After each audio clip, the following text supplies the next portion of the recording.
Hello and welcome to Bring It On. It's good to know you are there. I am Ambrose Ezenwani.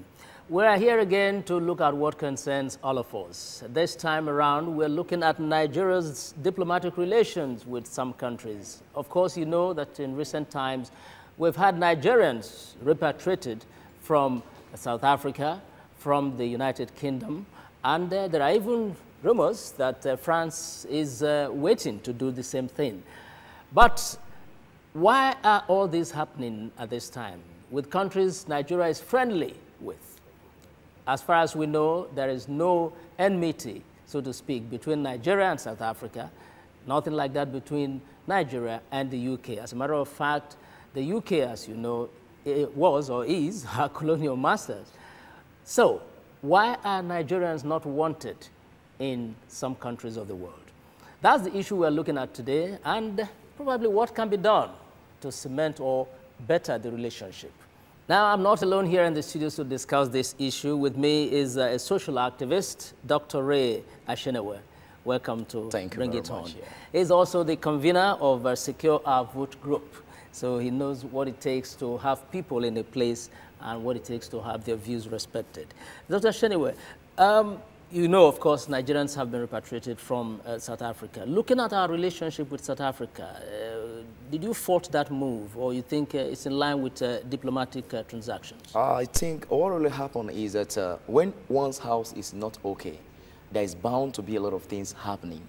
It's not only South Africa, the UK is there, because the area, the level of bad leadership in this country is making other countries of the world begin to see Nigeria as a, will I say, fifth-class citizen of the world. And that's the reason why a Nigerian citizen is like nobody around the world. So the whole thing boils down to bad leadership. But they want to do business with us. They're in our country doing business, but they don't want us in their country. Yes, because they believe naturally that every Nigerian is corrupt, that the corrupt mentality is there. And once they are in the country, go to South Africa. All the drug barons there are Nigerians. Most of the drug barons, they are Nigerians. Go to the UK. And most countries around the world, even this Boko Haram issue, those countries want Nigerians to be around in the country because they see Nigerians as what? As threats to their economy. You are saying we've got to work on our image. We've got to work on our image. Don't forget, at one time, Nigeria was being number 2 most corrupt country in the world. So someone that is on fire, we allow him to come to your house, that you know that any time, or any point in time that he can also catch fire.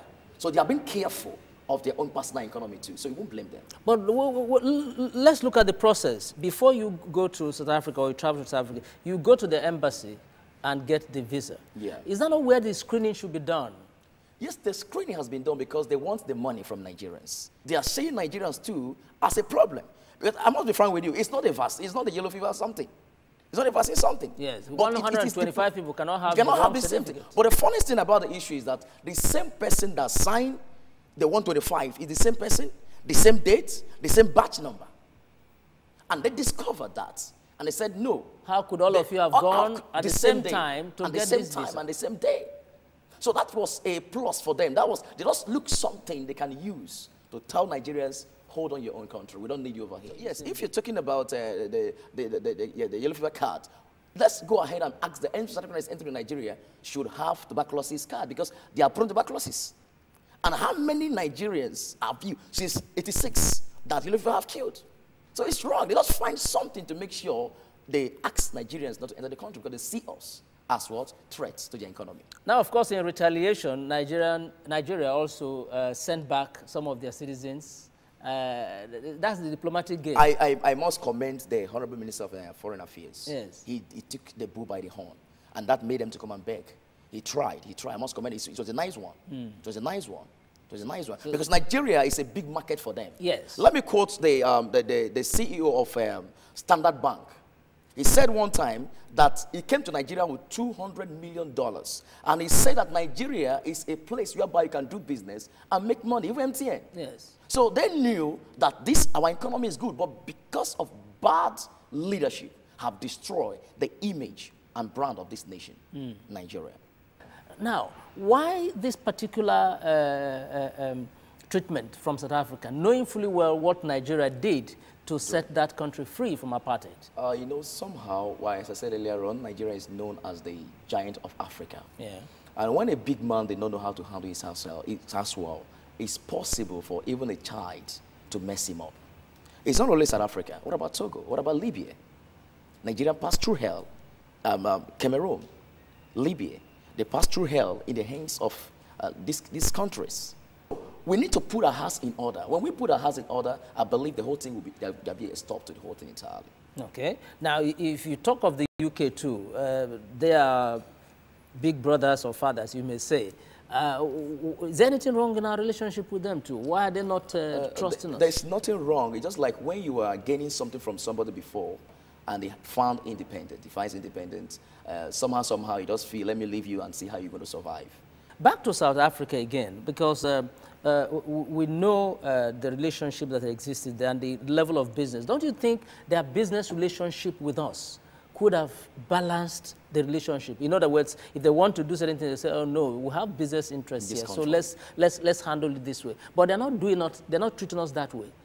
They just believe, they're not treating us that way, but I just believe that they first look at their own interests first, before the African interests or the continental interests of Africa. Okay. As a matter of fact, Nigeria contributes 57% of West Africa GDP.